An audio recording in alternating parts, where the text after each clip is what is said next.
Hello friends, welcome to Sristars. இன்றைக்கி நம்ம பார்க்க போகிறது பத்திய பொரியல்.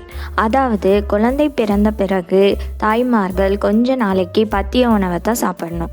அதாவது பத்திய குழம்பு, பத்திய பொரியல், ரசம் இது போன்ற உணவை தான் எடுத்துக்கணும். பீர்க்கங்காய், அவரைக்காய், சுரைக்காய், புடலங்காய், கத்திரிக்காய், அதாவது எல்லா விதமான நாட்டுக்காய்களிலையும் இந்த மாதிரி பண்ணலாம்.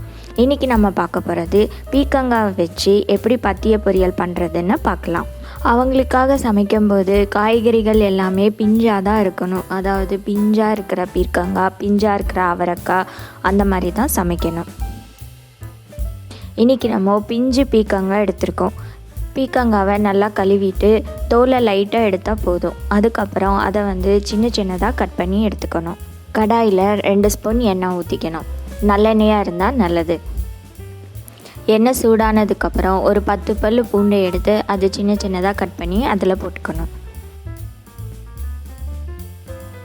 பூண்டு வதங்கினதுக்கப்புறம் நம்ம சின்ன சின்னதாக கட் பண்ணி வச்ச பீர்க்கங்காவை இதோட சேர்த்திக்கணும். தேவையான அளவு உப்பு சேர்த்து நல்லா மிக்ஸ் பண்ணி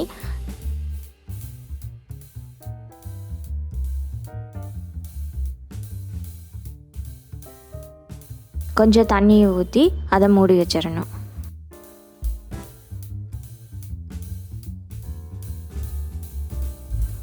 பீர்க்கங்காய் பிஞ்சாக இருக்கிறதுனால அது சீக்கிரம் வெந்துடும்.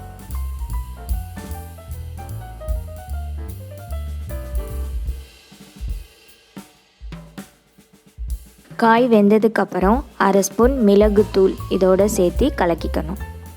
அவ்வளோதாங்க, நம்மளோட பத்திய பொரியல் ரெடி.